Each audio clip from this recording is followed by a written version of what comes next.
Welcome to Mailbag.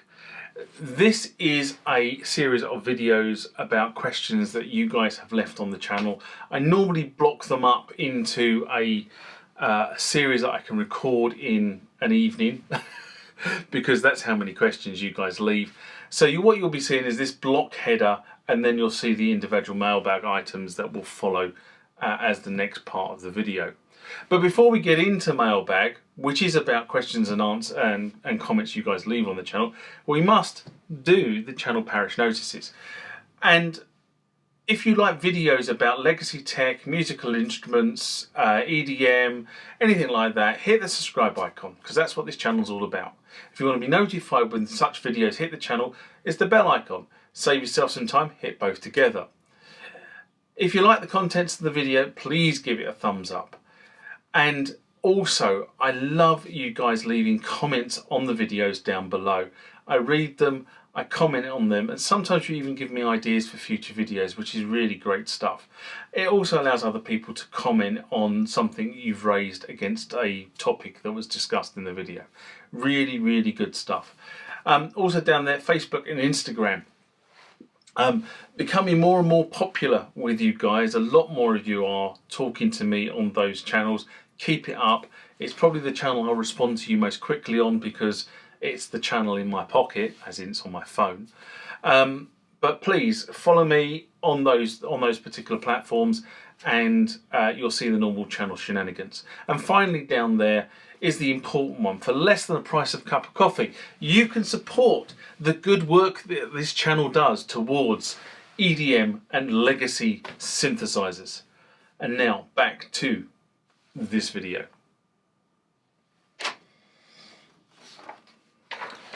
Okay, next question comes from Free State in response to the Yamaha SY85 SMR I did back in April 2020. And he writes, getting there, I hope you got that machine running smooth. I had to put a new belt in the floppy drive to make it work again. This was though a round belt, different from the flat belt which the SY99 uses. Now I don't know what the SY99 uses because I haven't got an SY99. I haven't opened it. I opened one up and had a look at it, but I'll take your word for it. Floppies should be formatted on the SY85 itself. Yes and no. And if you use samples, you must always reload them after switching the SY85 on again. Then you don't have to have the expansion memory installed. Best way to load samples is with the AWAVE. Interesting, this sequential ditty.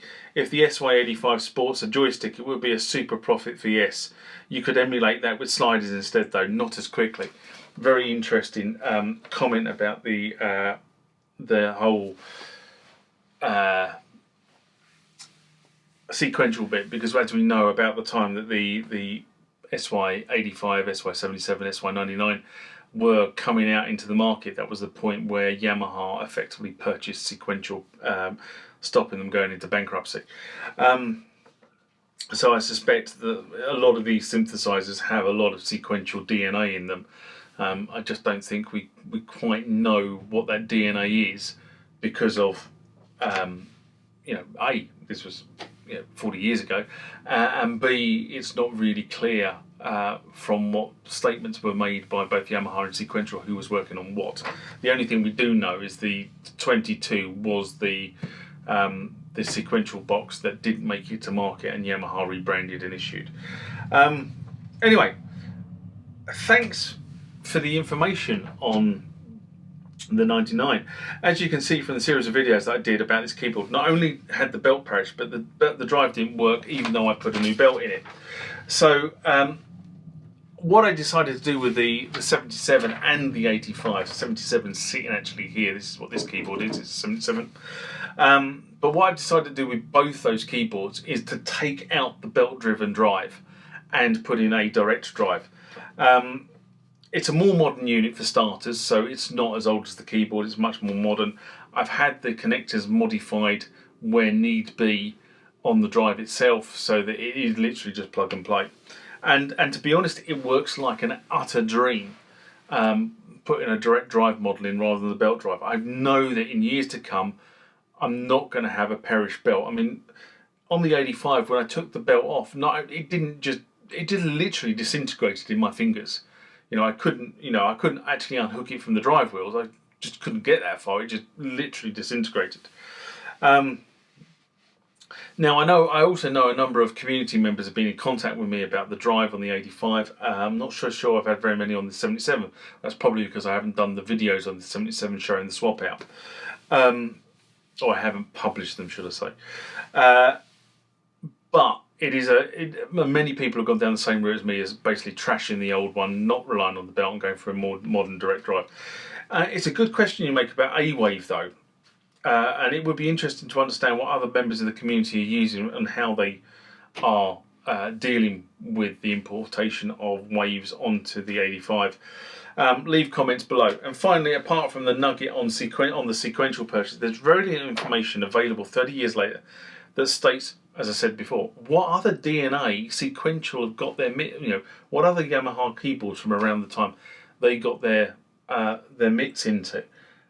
I suspect the fabled the V80, which was the keyboard that never was, might have had sequential all over it at one point, but that's a different story.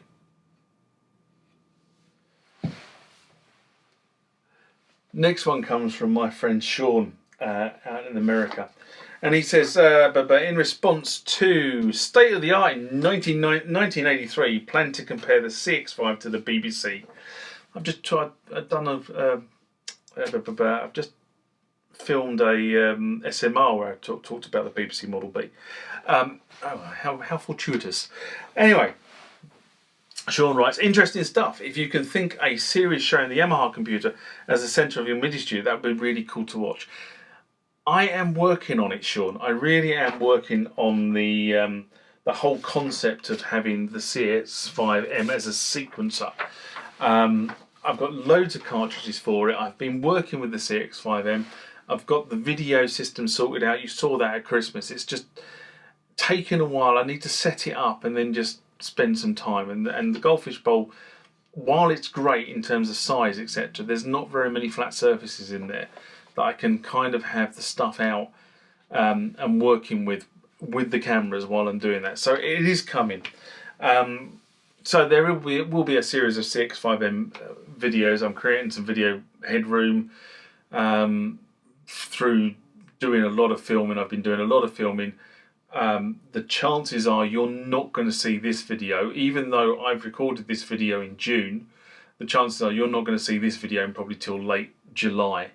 So that kind of gives you the amount of leeway or the amount of space I've kind of created myself.